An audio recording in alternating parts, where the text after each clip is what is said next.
fruitful. For that, let's turn over to Ambassador Yusuf Maitama Sule to give us an insight into who the man Sardauna was.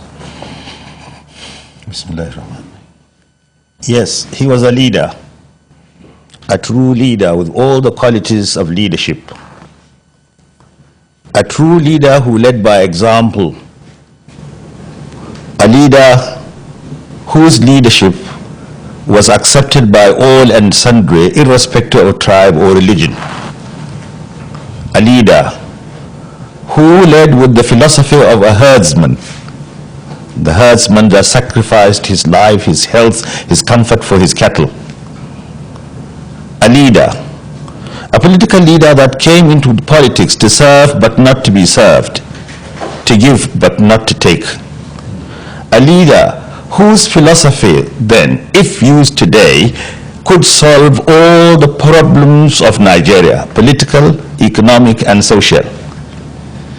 He was a leader whose leadership cut across tribal, religious, and cultural boundaries. A true leader who led by example. A leader who believed in division of responsibility.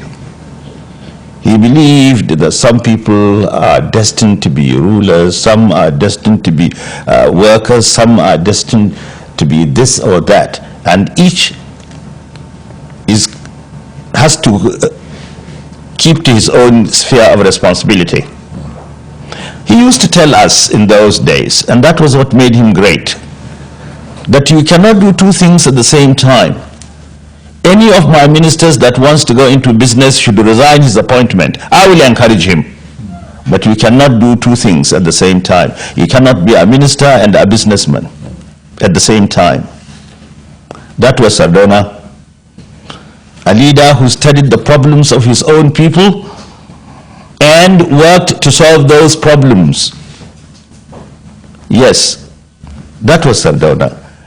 His greatest achievement is something that we should learn today. Sardauna, under his leadership, had all northern Nigeria, all the tribes of northern Nigeria united. There was no question of religion or tribe or status. No. One day, if I may tell you this small story, the Sardauna went to the Kingsway to do shopping. He met some students and he asked them what they were doing. They said they were window shopping. Then he said, let each one of you go and pick one item, I will pay. They did. And he asked his servant to go and settle the bill. Unfortunately for him, the servant, he asked one of the boys, where do you come from? What tribe are you? When Sardauna heard this, he said, don't ever ask such questions. He is my son. It doesn't matter where he comes from. I am his father. If you ask such questions again, I will dismiss you. That was Sardauna. In those days, people in the north did not call themselves by the names of their tribes or religion. They were all 6alewa, northerners. Right. That was the Sardauna. Right. A great leader. What happened along the lines? Today, are there cracks? Are there no cracks? How did the cracks come about? Could we sit back today and say the 6alewa of the Sardauna talked about is the 6alewa today? No. Today, we are no longer what we were. What is happening today is not in our character. The norms and values left by Sardauna and our founding fathers are no longer with us. They are not with us. Today, as I have often described the situation, the institution of family has broken down. Respect for elders and constituted authority, which used to be our cardinal principle in our society, is now at its lowest ebb. Honesty, why it does not pay, has become meaningless. Symptoms of revolt loom large in the horizon. In short, there is meaninglessness in philosophy, insecurity in polity, chaos in politics, immorality in society, corruption in economy, frustration in art, and lack of creativity in literature. This is not what the North used to be, or Nigeria as a whole. Ours was a decent country whose leaders respected one another in spite of their political differences. Ours was a society that was morally sound. It was a society in which all of us were our brothers' keepers. It is not the same today. Perhaps some people say we have been brainwashed by our erstwhile colonial masters. It is true to a certain extent, but we are to a very large extent to blame, because we are masters of our fate. We should be captains of our soul.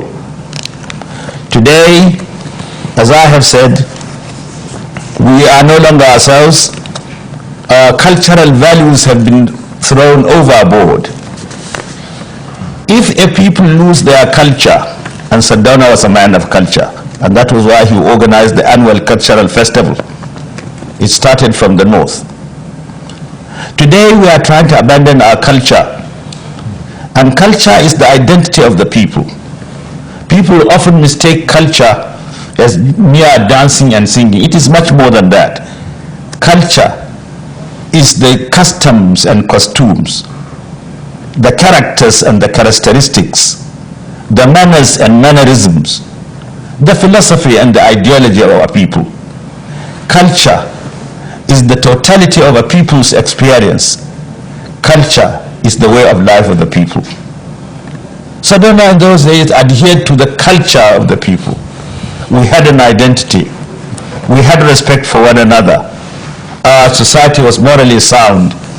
There was little corruption, and so on and so forth. However, in spite of the ugly picture I have painted, I believe we can still get out of the woods. I am not a pessimist, I'm an optimist. I believe that if we can revive the glory of the past by reminding us of the good achievements, the success of the Sardauna and his like. If we recall what the Sardauna did and emulate his example, we can certainly revive the glory of the past. Right. I'm glad to say, under the present political dispensation, with some of the leaders determined to revive that glory, I am beginning to see a light at the end of the tunnel. I do hope the struggle will continue.